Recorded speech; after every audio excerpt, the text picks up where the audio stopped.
Welcome to the Church Solutions Podcast, brought to you by JSL Solutions.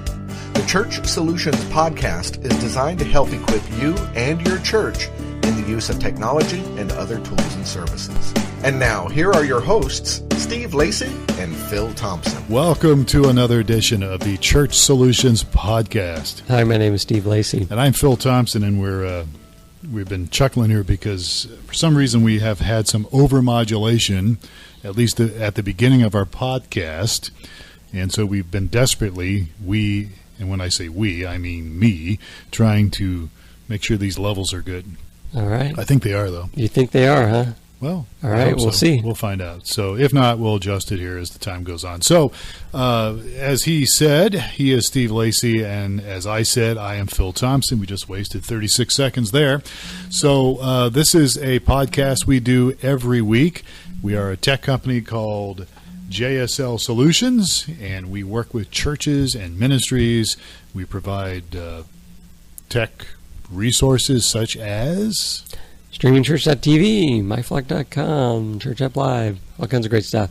Yeah, and we work with churches, and Steve and I have been involved in leadership for many years, and we like to help. So what are we doing today? Can't wait to get to the topic, can you? No. It's called Top 12 Church Website Optimization Tips for Success. Yes. So if you follow these 12 tips, dealing with your church website. Things have changed over the years. Things have changed quite a bit. Yeah, they have. Since we started doing this. So. You really have. We've been doing it for a long time. You even longer than me. And things have changed when it comes to how you build your church website, how you present it to people. And it's always good to kind of stay up to date because, you know, it's definitely something that you have when people, as you've said many times, people are looking for a church. Yeah. They're going to go to your website. My wife is really into the fashion, and it's pretty much the fashion industry. Yeah, it is. What was cool a little while ago is no longer cool, and what's going to be cool in the future is not what's cool right now. Yeah, as far as designs go. Yeah. And I'm sure there's some of us sitting there going, well, I don't care. I'm going to wear my old Dockers shorts anytime I feel like it. And that's what I do. But, you know, when you're trying to reach people and you're trying to reach your community and, you know, people are looking for a church, you do want to stay up to date. Right, exactly. So if you want to dress like a slop like I do, well, that's not a problem. Yeah, one of the most popular websites on the planet right now is Reddit.com. Yeah. And they are maintaining the old school look because they're very afraid of making a change. Yeah, but that's that's apples and oranges. Reddit is different than a church website. Well, that's true. Reddit is for people that want to, you know, jump up and down on things. I don't know. I mean, they have a soapbox, right, and they talk about things. No, I'm talking Reddit. Oh, Reddit. Yes, well, I'm sure what you were talking about. Well, let's talk about church websites. All right, let's do that. But we can waste some more time if you like. No, I just listened to an interview of the founder of Reddit, and their design theme is maybe 5, 6, 7 years behind the times right now, but they're going to change it because their predecessor went out of business when they made a change. Yeah. So. All right. Well, we'll do a podcast. But that's not you. We'll do a subject on that. Churches need to adhere to the fashion rules. Are we going to edit out all this or what? No. All right. So what are 12 things here? Let's talk about it. Here are 12 things that you should strongly consider when you look at your church website. Number one. So number one is do some recon work, which is, go out and see what everybody else is doing. I don't think there's anything wrong with that. We're not saying that you copy something everybody's doing or somebody's doing, but it's good to look at what other websites are doing, get a feel for this. Even in the business world, you can look at some. I mean, in the business world, what they call that market analysis or something, but it's good to look at and look, we're not in competition. Churches are not supposed to be in competition, but it's good to see what other churches are doing, especially those that are well-known churches that have a good track record, you know, for reaching people and connecting people and all that. So I would scout out some of the church websites out there. So the idea is you look at a bunch, you'll decide what you like, what you don't like, and kind of what direction you want to take your website. All right, absolutely. So let's move on here because we have a lot of material here. Yeah, we do. So we're going to jump through it. So number 2 on our list is reconsider sidebars. Speaking of things that, sidebars. Reconsider those. Yes. So, years ago, many moons ago, sideboards had current events, top calendar events, things that were going on. All the more relevant or more, I guess I don't know, the more current kind of things were loaded in the sidebars, and they were good little tools to go look for. But they've gone out of fashion with the high-waisted shorts. Yep, they've gone out of fashion. They are now looked upon as creating clutter, and according to the experts, they don't really add to your experience. So the idea is to maybe look for a new theme or a template for your church website that doesn't use sidebars. And look, I understand this could be kind of hard to change, but over time, it does create a nice look in the sense that you have more space, more breathing room which on the website. Which goes into our number 3 point, which is create more space. That's right. Which is, if you go surfing around looking at other churches, you're going to find the minimalist approach has really become popular. Mm-hmm. So it basically means a lot of space, either white space or whatever space you have, and kind of removing any of the clutter. Very simple things there. Actually, we're gonna dive through several of these. So you want to try to eliminate too much stuff on there, especially the homepage, widgets, links, images. You want to keep this in mind, that the focus of each page. And so if you have a contact page, let that be the main focus. You don't want to flood the page with information or graphics that cause confusion or distractions from the purpose of your page. Yeah, so there's probably a lot more curating that goes into websites today, because everybody's going to say, oh, we need to have the men's ministry on the front page. Oh, we got to have the this and that. And so you're going to have to do a lot of curating, and which means cutting out a lot. Right.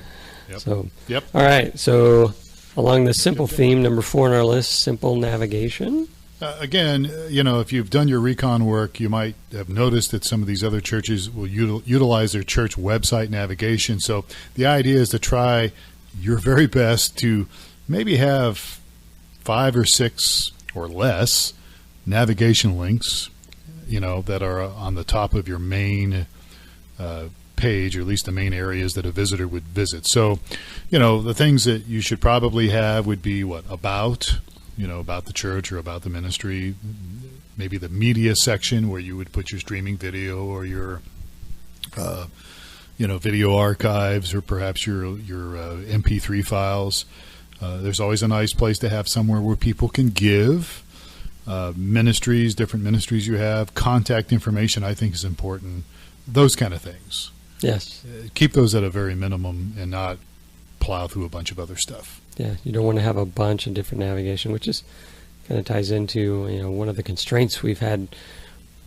Some customers have issues with on the MyFlock templates. They only had allowed 7 navigation at the top level, and people wanted 9 and 10. I'm like, well, now the trend is to fewer. Right. So.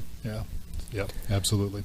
Okay, mobile-friendly design. This is another of the top 12 tips here for success. Yes, number 5 on our list. Yeah, mobile-friendly. So how can Steve, you're good at this stuff. How can somebody have a mobile-friendly design on their church website?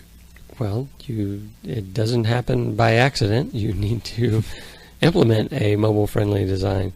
So a quick way to, if you're on a computer and you want to see the best way to do things is pull out your phone and tablet and navigate to the page and see what it's like.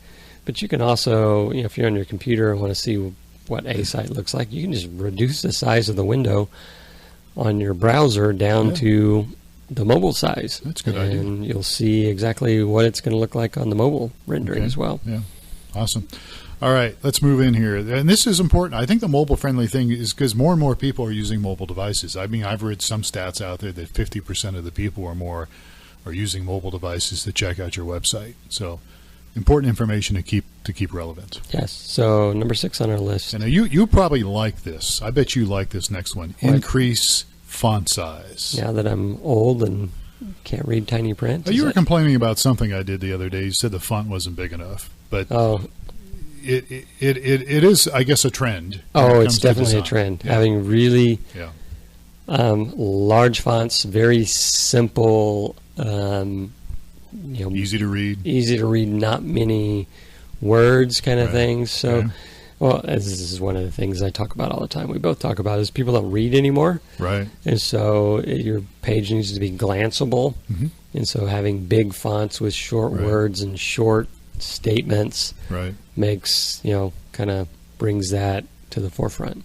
Yeah. But it looks nice too, you just think about it, you look at it, you're like, well, whereas 5-10 years ago having that big of a font would look, you would have been really out of place. But today it's kind of where things are.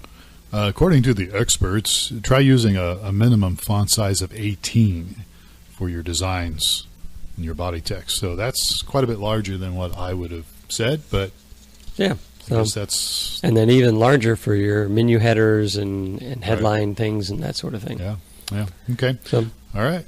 So number 7 on our list. So here's something I'm not sure I totally agree with, but the experts tell us that you should use stock photos and alt tags. Now, alt tags, I can see that, but one of the things they're talking about is a simple way to really increase your website optimization is taking advantage of all these free stock photos out there, and we're not talking about Google Images, but we're talking about sites like is it Pixels and Adobe Stock and Deposit Photos. Unsplash is another one. Yeah, and some of these resources were new to me because there were very few free image sources out there. Lightstock is another one. Yeah, and one of the things you want to be really careful of is using a Google image. Even you can set Google Images to search for royalty-free images, but it will not always serve up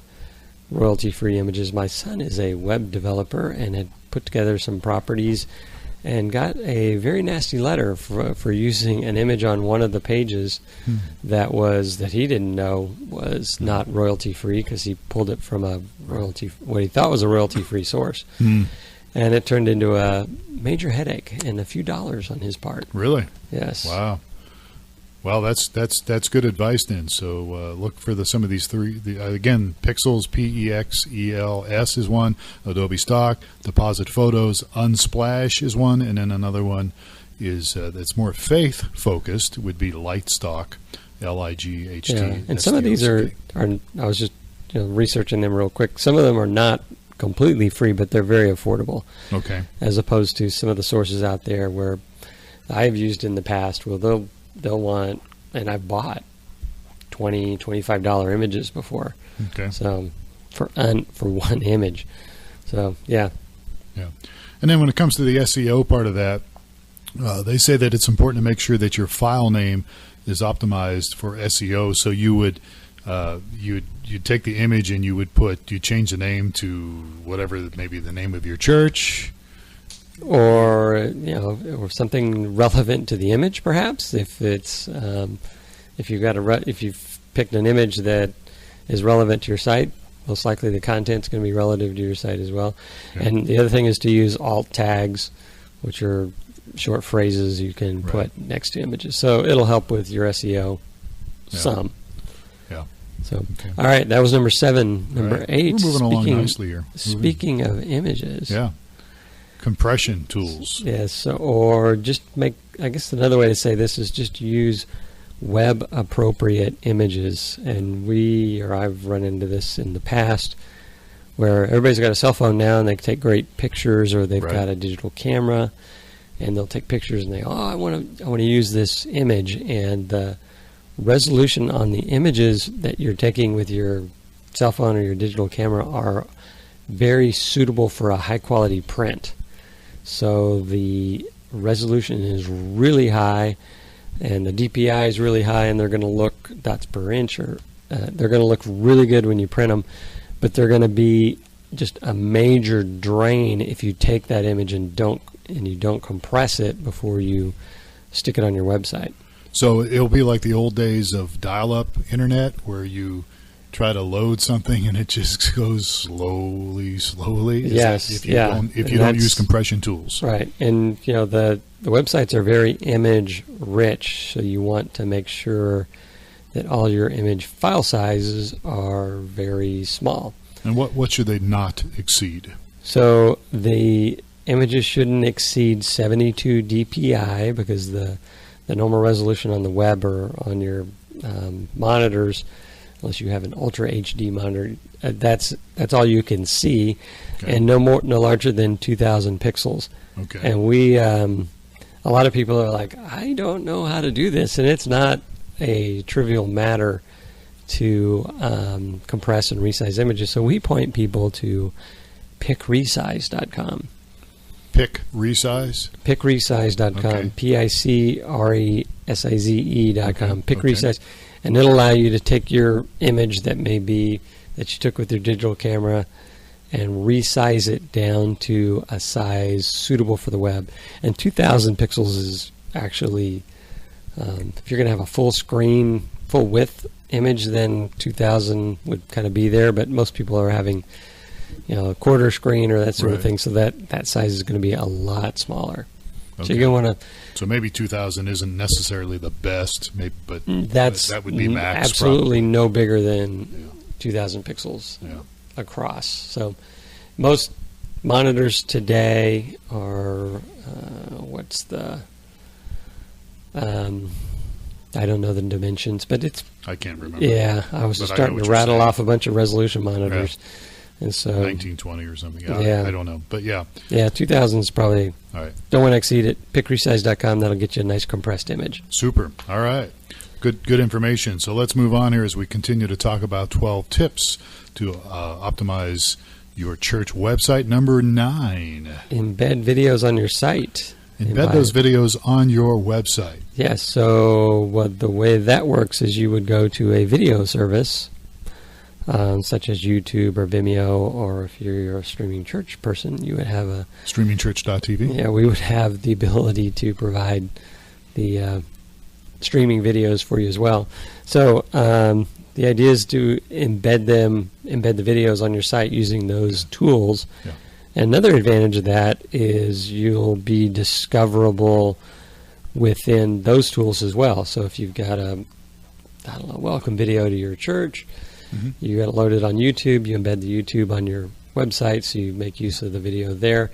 But people just searching YouTube for churches in your town may come across your video as well.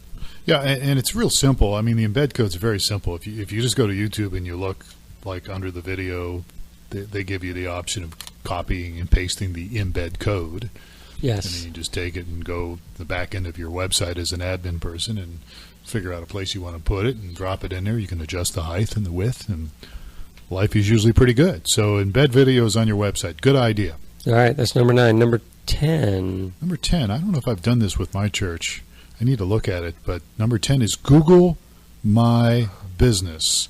And what we mean by Google My Business is not just look it up, but you can actually sign up.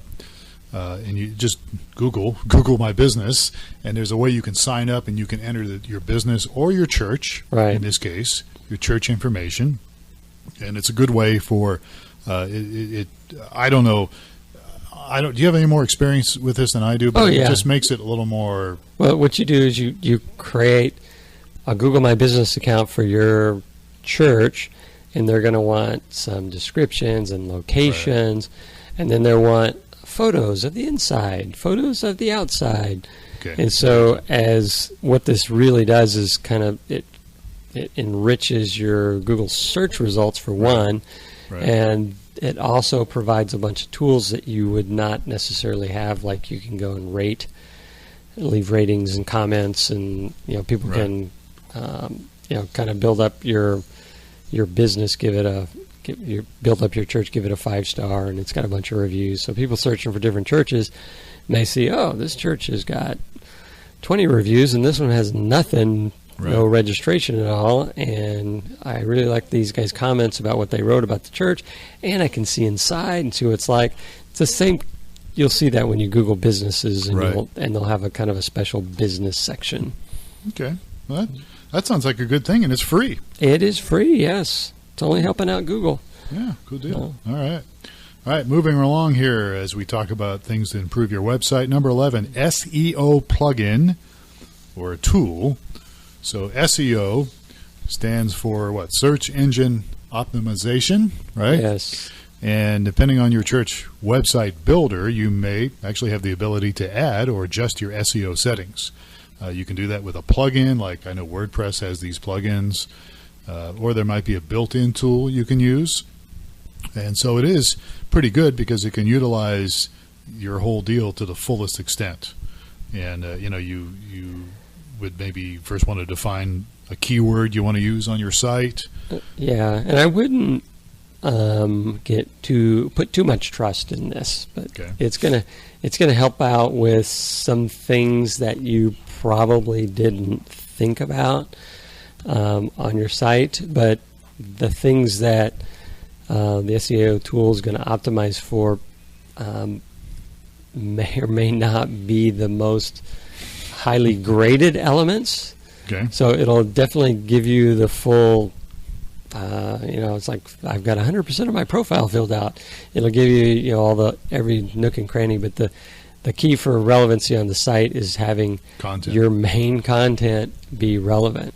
So you can't go in and build an SEO tool or add an SEO tool and put in a bunch of keywords. And back in the day, everybody thought, oh, everybody's searching for porn. I want to put the word porn on my church site because they'll get drawn to my church site, and they go into their SEO tool and put in or whatever, realtor or real estate or all the big popular terms that were not consistent or relevant with your site. And so Google it's not relevant, so Google just says you. They kind of ignore it because they're looking at the main content in your site, not the meta description or your meta keywords and things like that. So that's good advice. Yeah, so it's good to do, but the key thing is as you create titles for pages, headlines, H1 tags for pages. Those are, and domain names, those are all key for Google giving you good, appropriate results. Good, good deal. All right. So the last one, which I think is a good thing too, and that would be to create a blog on your church website. So speaking of being relevant, if you put a blog on your website and you keep that blog freshen and you keep adding content to an area on your church website that features your blog, that will create, again, some relevant stuff going on, and it also drives traffic. And we don't. I know pastors that have done this, but they don't do it consistently.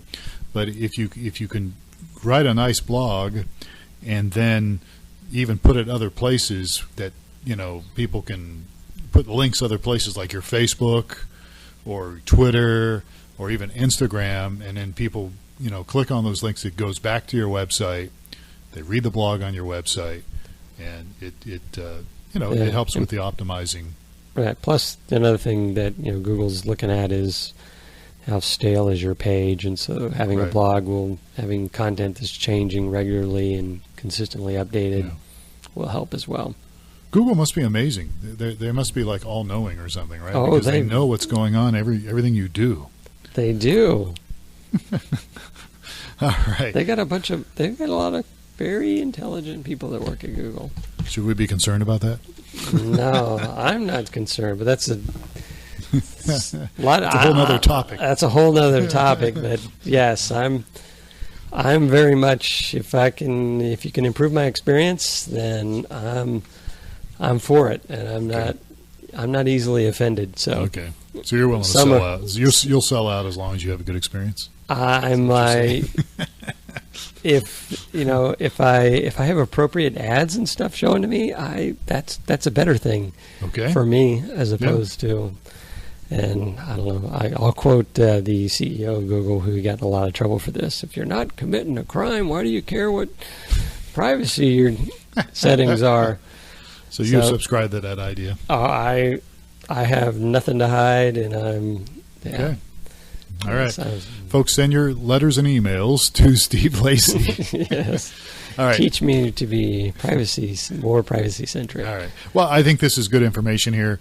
And I think the truth is we need to look at our website. And really, you should probably ask some other people to look at your website from time to time and ask them what they think. In fact, there's a free tool out there that we have used called, was it Peak User Testing? Is that what it's Yeah, it was.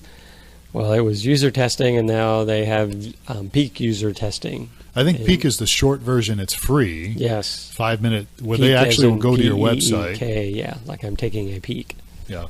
They will go to your website, and they'll look at it for 5 minutes and tell you what they think. While they for record, free. Right. So you see what they're doing and what they're thinking and what they're as they navigate your site. It's actually really nice. Yeah, and then the paid one is user testing, I think, isn't it? Usertesting.com or something. But the Peak one is PEAK.